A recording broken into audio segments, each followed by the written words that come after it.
Part 1, Chapter 3, The Hunger Cry. The day began auspiciously. They had lost no dogs during the night, and they swung out upon the trail and into the silence, the darkness, and the cold with spirits that were fairly light. Bill seemed to have forgotten his forebodings of the previous night, and even waxed facetious with the dogs when, at midday, they overturned the sled on a bad piece of trail. It was an awkward mix-up. The sled was upside down and jammed between a tree trunk and a huge rock, and they were forced to unharness the dogs in order to straighten out the tangle. The two men were bent over the sled and trying to right it, when Henry observed One Ear sidling away. "Here, you! One Ear!" he cried, straightening up and turning around on the dog. But One Ear broke into a run across the snow, his traces trailing behind him, and there, out in the snow of their back track, was the she-wolf waiting for him. As he neared her, he became suddenly cautious. He slowed down to an alert and mincing walk, and then stopped. He regarded her carefully and dubiously, yet desirefully. She seemed to smile at him, showing her teeth in an ingratiating rather than a menacing way. She moved toward him a few steps, playfully, and then halted. One Ear drew near to her, still alert and cautious, his tail and ears in the air, his head held high. He tried to sniff noses with her, but she retreated playfully and coyly. Every advance on his part was accompanied by a corresponding retreat on her part. Step by step she was luring him away from the security of his human companionship. Once, as though a warning had in vague ways flitted through his intelligence, he turned his head and looked back at the overturned sled, at his teammates, and at the two men who were calling to him. But whatever idea was forming in his head was dissipated by the she-wolf, who advanced upon him, sniffed noses with him for a fleeting instant, and then resumed her coy retreat before his renewed advances. In the meantime, Bill had bethought himself of the rifle, but it was jammed beneath the overturned sled, and by the time Henry had helped him to right the load, One Ear and the she-wolf were too close together and the distance too great to risk a shot. Too late, One Ear learned his mistake. Before they saw the cause, the two men saw him turn and start to run back toward them. Then, approaching at right angles to the trail and cutting off his retreat, they saw a dozen wolves, lean and gray, bounding across the snow. On the instant, the she-wolf's coyness and playfulness disappeared. With a snarl, she sprang upon One Ear. He thrust her off with his shoulder, and, his retreat cut off and still intent on regaining the sled, he altered his course in an attempt to circle around to it. More wolves were appearing every moment and joining in the chase. The she-wolf was one leap behind One Ear and holding her own. "Where are you going?" Henry suddenly demanded, laying his hand on his partner's arm. Bill shook it off. "I won't stand it," he said. "They ain't a-going to get any more of our dogs if I can help it." Gun in hand, he plunged into the underbrush that lined the side of the trail. His intention was apparent enough. Taking the sled at the center of the circle that One Ear was making, Bill planned to tap that circle at a point in advance of the pursuit. With his rifle, in the broad daylight, it might be possible for him to awe the wolves and save the dog. "Say, Bill," Henry called after him, "be careful. Don't take no chances." Henry sat down on the sled and watched. There was nothing else for him to do. Bill had already gone from sight, but now and again, appearing and disappearing amongst the underbrush and the scattered clumps of spruce, could be seen One Ear. Henry judged his case to be hopeless. The dog was thoroughly alive to its danger, but it was running on the outer circle while the wolf pack was running on the inner and shorter circle. It was vain to think of One Ear so outdistancing his pursuers as to be able to cut across their circle in advance of them and to regain the sled. The different lines were rapidly approaching a point. Somewhere out there in the snow, screened from his sight by trees and thickets, Henry knew that the wolf pack, One Ear, and Bill were coming together. All too quickly, far more quickly than he had expected, it happened. He heard a shot. then 2 shots, in rapid succession, and he knew that Bill's ammunition was gone. Then he heard a great outcry of snarls and yelps. He recognized One Ear's yell of pain and terror, and he heard a wolf cry that bespoke a stricken animal. And that was all. The snarls ceased. The yelping died away. Silence settled down again over the lonely land. He sat for a long while upon the sled. There was no need for him to go and see what had happened. He knew it as though it had taken place before his eyes. Once, he roused with a start and hastily got the axe out from underneath the lashings, but for some time longer he sat and brooded, the 2 remaining dogs crouching and trembling at his feet. At last he arose in a weary manner, as though all the resilience had gone out of his body, and proceeded to fasten the dogs to the sled. He passed a rope over his shoulder, a man-trace, and pulled with the dogs. He did not go far. At the first hint of darkness he hastened to make a camp, and he saw to it that he had generous supply of firewood. He fed the dogs, cooked and ate his supper, and made his bed close to the fire. But he was not destined to enjoy that bed. Before his eyes closed, the wolves had drawn too near for safety. It no longer required an effort of the vision to see them. They were all about him and the fire, in a narrow circle, and he could see them plainly in the firelight, lying down, sitting up, crawling forward on their bellies, or slinking back and forth. They even slept. Here and there he could see one curled up in the snow like a dog, taking the sleep that was now denied himself. He kept the fire brightly blazing, for he knew that it alone intervened between the flesh of his body and their hungry fangs. His 2 dogs stayed close by him, one on either side, leaning against him for protection, crying and whimpering, and at times snarling desperately when a wolf approached a little closer than usual. At such moments, when his dogs snarled, the whole circle would be agitated, the wolves coming to their feet and pressing tentatively forward, a chorus of snarls and eager yelps rising about him. Then the circle would lie down again, and here and there a wolf would resume its broken nap. But this circle had a continuous tendency to draw in upon him, bit by bit, an inch at a time, with here a wolf bellying forward, and there a wolf bellying forward. The circle would narrow until the brutes were almost within springing distance. Then he would seize brands from the fire and hurl them into the pack. A hasty drawing back always resulted, accompanied by angry yelps and frightened snarls, when a well-aimed brand struck and scorched a too daring animal. Morning found the man haggard and worn, wide-eyed from want of sleep. He cooked breakfast in the darkness, and at 9 o'clock, when, with the coming of daylight, the wolf pack drew back, he set about the task he had planned through the long hours of the night. Chopping down young saplings, he made them crossbars of a scaffold by lashing them high up to the trunks of standing trees.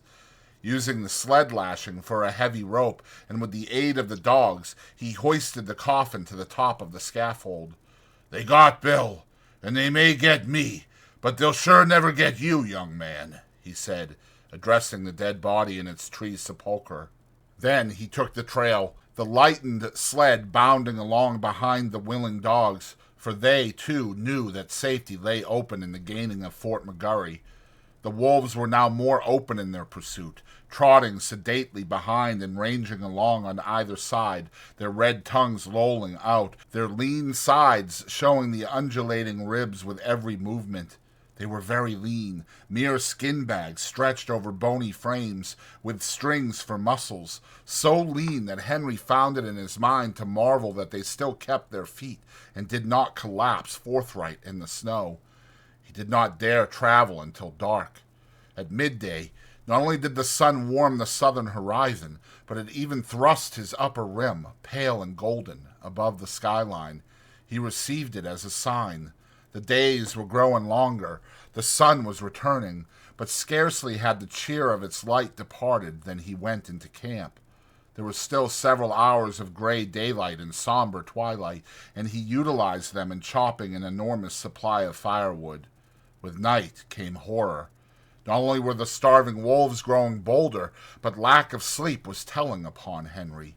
He dozed despite himself, crouching by the fire, the blankets about his shoulders, the axe between his knees, and on either side a dog pressing close against him. He awoke once and saw in front of him, not a dozen feet away, a big gray wolf, one of the largest of the pack.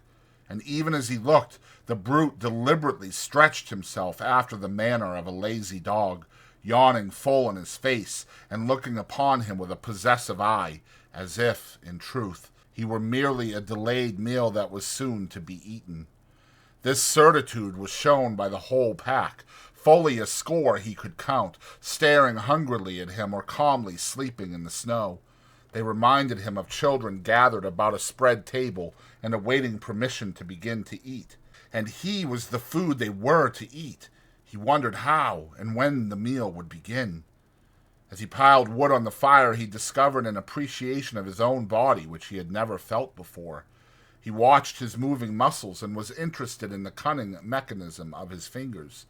By the light of the fire, he crooked his fingers slowly and repeatedly, now one at a time, now all together, spreading them wide or making quick gripping movements.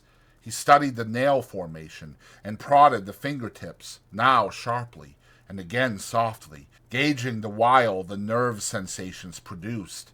It fascinated him, and he grew suddenly fond of this subtle flesh of his that worked so beautifully and smoothly and delicately. Then he would cast a glance of fear at the wolf circle drawn expectantly about him, and like a blow, the realization would strike him that this wonderful body of his, this living flesh, was no more than so much meat, a quest of ravenous animals, to be torn and slashed by their hungry fangs, to be sustenance to them as the moose and the rabbit had often been sustenance to him. He came out of a doze that was half nightmare, to see the red-hued she-wolf before him.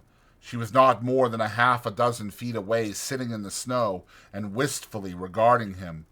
The two dogs were whimpering and snarling at his feet, but she took no notice of them. She was looking at the man, and for some time he returned her look.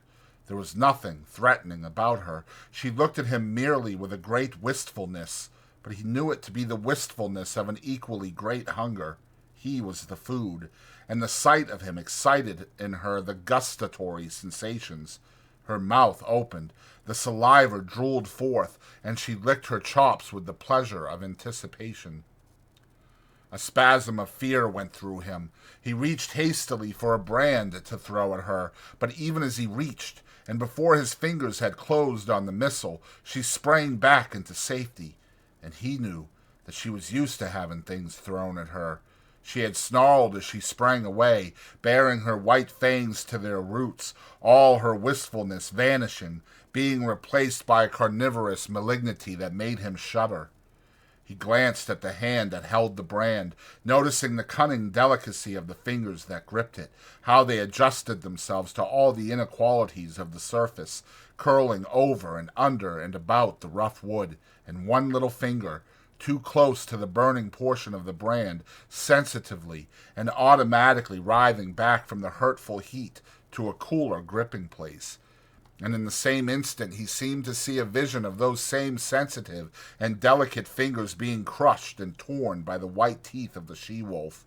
Never had he been so fond of this body of his as now, when his tenure of it was so precarious. All night, with burning brands, he fought off the hungry pack. When he dozed, despite himself, the whimpering and snarling of the dogs aroused him.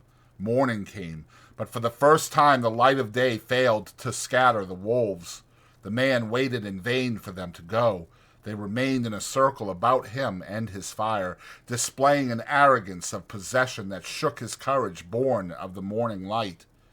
He made one desperate attempt to pull out on the trail, but the moment he left the protection of the fire, the boldest wolf leaped for him, but leaped short. He saved himself by springing back, the jaws snapping together a scant 6 inches from his thigh. The rest of the pack was now up and surging upon him, and a throwing of firebrands right and left was necessary to drive them back to a respectful distance. Even in the daylight he did not dare leave the fire to chop fresh wood. 20 feet away towered a huge dead spruce. He spent half the day extending his campfire to the tree, at any moment a half-dozen burning faggots ready at hand to fling at his enemies. Once at the tree, he studied the surrounding forest in order to fell the tree in the direction of the most firewood. The night was a repetition of the night before, save that the need for sleep was becoming overpowering. The snarling of his dogs was losing its efficacy. Besides, they were snarling all the time, and his benumbed and drowsy senses no longer took note of changing pitch and intensity. He awoke with a start. The she-wolf was less than a yard from him. Mechanically, at short range, without letting go of it, he thrust a brand full into her open and snarling mouth. She sprang away, yelling with pain, and while he took delight in the smell of burning flesh and hair, he watched her shaking her head and growling wrathfully a score of feet away. But this time, before he dozed again, he tied a burning pine knot to his right hand. His eyes were closed but few minutes when the burn of the flame on his flesh awakened him. For several hours he adhered to this program. Every time he was thus awakened, he drove back the wolves with flying brands, replenished the fire, and rearranged the pine knot on his hand. All worked well, but there came a time when he fastened the pine knot insecurely. As his eyes closed, it fell away from his hand. He dreamed. It seemed to him that he was in Fort McGurry. It was warm and comfortable, and he was playing cribbage with the factor. Also, it seemed to him that the fort was besieged by wolves. They were howling at the very gates, and sometimes he and the factor paused from the game to listen and laugh at the futile efforts of the wolves to get in. And then, so strange was the dream, there was a crash. The door was burst open. He could see the wolves flooding into the big living room of the fort. They were leaping straight for him and the factor. With the bursting open of the door, the noise of their howling had increased tremendously. This howling now bothered him. His dream was merging into something else. He knew not what, but through it all, following him, persisted the howling. And then he awoke to find the howling real. There was a great snarling and yelping. The wolves were rushing him. They were all about him and upon him. The teeth of one had closed upon his arm. Instinctively he leaped into the fire, and as he leaped he felt the sharp slash of teeth that tore through the flesh of his leg. Then began a firefight.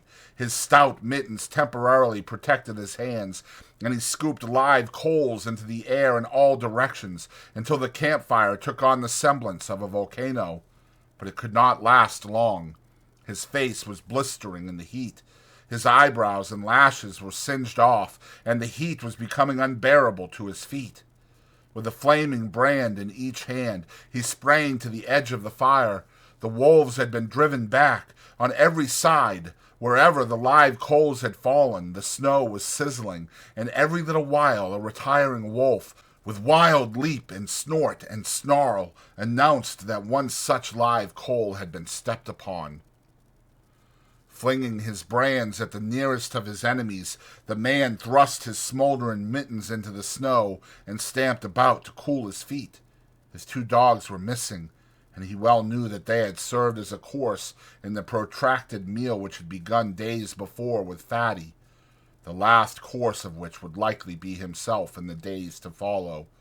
"You ain't got me yet!" he cried, savagely shaking his fist at the hungry beasts, and at the sound of his voice the whole circle was agitated.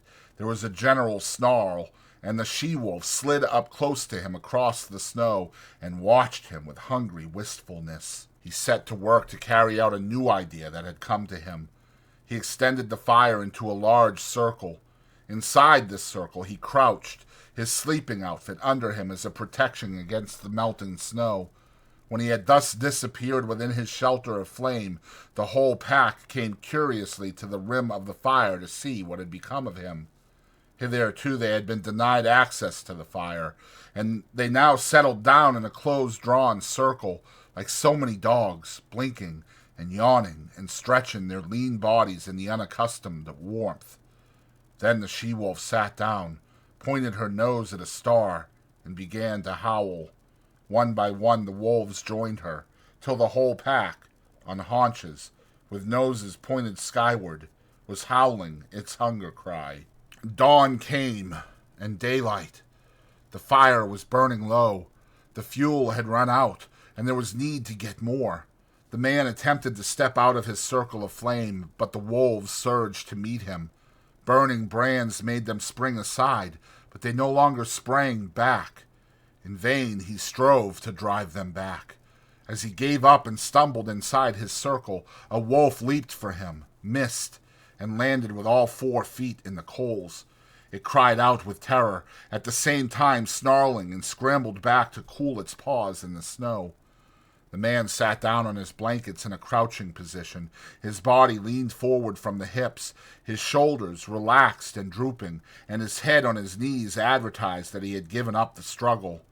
Now and again he raised his head to note the dying down of the fire. The circle of flame and coals was breaking into segments with openings in between. These openings grew in size. The segments diminished. "I guess you can come and get me any time," he mumbled. "Anyway, I'm going to sleep." Once he awakened, and in an opening in the circle directly in front of him, he saw the she-wolf gazing at him. Again he awakened, a little later, though it seemed hours to him. A mysterious change had taken place. So mysterious a change that he was shocked, wider awake. Something had happened. He could not understand at first. Then he discovered it. The wolves were gone. Remained only the trampled snow to show how closely they had pressed him. Sleep was welling up and gripping him again. His head was sinking down upon his knees when he roused with a sudden start. There were cries of men, and churn of sleds, the creaking of harnesses, and the eager whimpering of straining dogs. 4 sleds pulled in from the riverbed to the camp among the trees.